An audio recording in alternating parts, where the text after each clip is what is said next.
Maybe you've had the experience of driving on autopilot. One minute you get in your car, and the next minute you've arrived at your destination, but you can't actually remember the details of the drive. This is an example of normal, everyday dissociation, a term that describes a mental state of disconnection from what's going on around you. Normally, this daydreamy state doesn't last very long, and most people can snap out of it if something or someone requires their attention. But for some people, dissociation is more pervasive and can't be tuned out of so easily. In fact, the feeling of disconnection may become so intense and happen so often that it stops a person from functioning in their daily life. And when this is the case, we say that the person has a dissociative disorder. Dissociative disorders are a group of disorders that can cause impaired awareness of one's own actions, thoughts, physical sensations, and even identity, which is a sense of who you are. Dissociative disorders tend to stem from trauma, usually early childhood abuse or neglect, and are thought to be a way of adapting to negative feelings and experiences.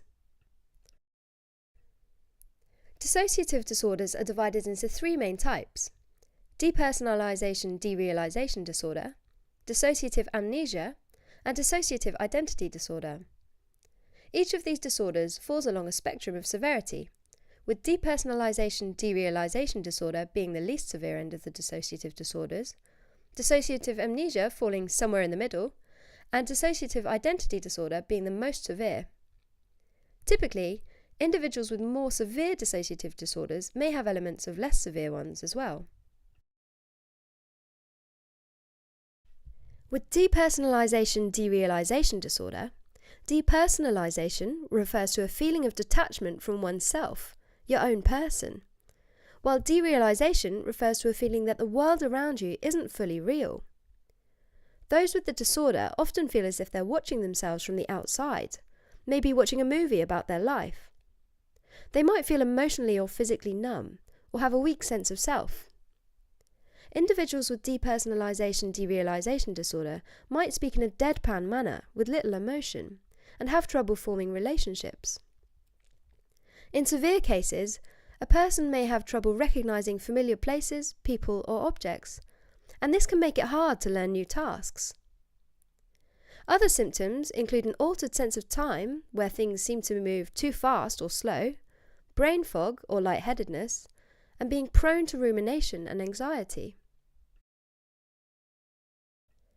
Dissociative amnesia is when a person blocks out or forgets important personal information that most people would remember for a lifetime, like where they lived as a child or what their mother looked like.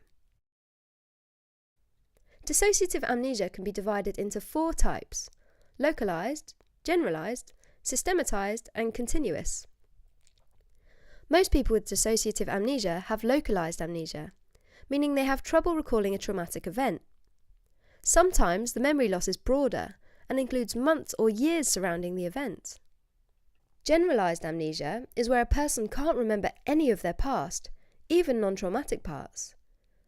The onset of generalized amnesia can be sudden, stress-induced, and may be accompanied by a dissociative fugue, meaning a temporary period of disorientation and wandering or travel.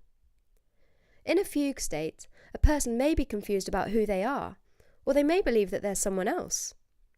They may also temporarily lose deeply ingrained skills. For example, a computer engineer may forget how to use a laptop.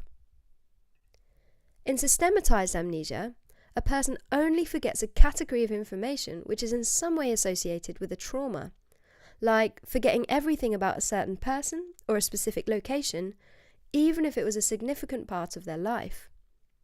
And finally, continuous amnesia happens when a person forgets each new event after it happens and retains nothing but the present moment, a bit like the fish Dory in the film Finding Nemo.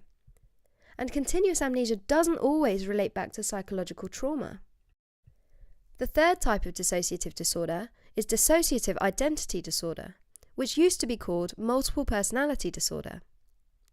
Dissociative identity disorder can be broken down into two types: covert dissociative identity disorder and overt dissociative identity disorder. By far the most common type, Covert dissociative identity disorder occurs when a person experiences sudden and dramatic shifts in the way they perceive, think, or feel, as if they've taken on characteristics of a different person or people. Some people with covert may hear that person's voice and feel that it's speaking to them.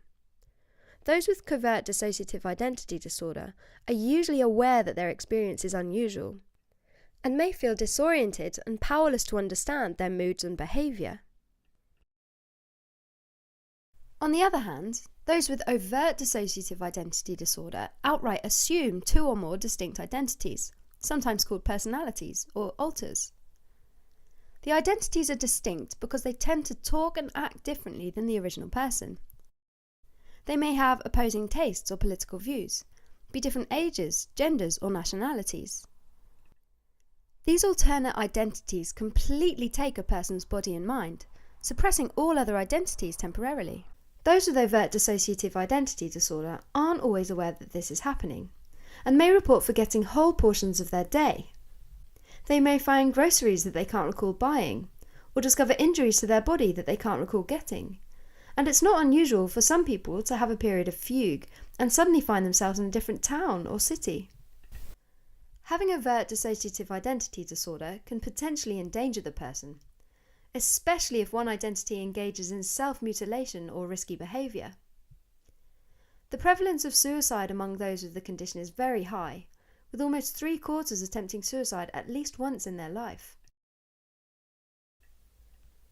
Diagnosing dissociative disorders can be tricky, and some of the symptoms can be seen in substance intoxication, especially of hallucinogens like LSD, and dissociative drugs like PCP and ketamine. Other causes include seizures, brain trauma, as well as chronic conditions like dementia. Psychiatric conditions like anxiety disorder can cause an impaired sense of identity, time, and sensation, especially during a panic attack. But these symptoms usually last minutes to hours, whereas with dissociative disorders, the symptoms can persist for years. Finally, bipolar disorder and schizophrenia can also cause dramatic mood swings, mimicking dissociative identity disorder. But while these depressive or euphoric moods can last for a week, the change in personality in dissociative identity disorder only lasts for minutes to hours each time. Treatment for dissociative disorders typically involves psychotherapy, so people can process the trauma safely. In the case of dissociative identity disorder, the goal of therapy is to facilitate fusion of identities, where a person's personality states are integrated and the person feels more whole. Alright, as a quick recap, dissociative disorders often develop as an attempt to adapt to severe or prolonged trauma. Falling on the least severe end of the spectrum, depersonalization derealization disorder is due to a disruption in the normal perception of events. Falling in the middle of the spectrum, dissociative amnesia is due to disruption in memory. And falling on the most severe end of the spectrum, dissociative identity disorder is due to a problem with having a single complete identity.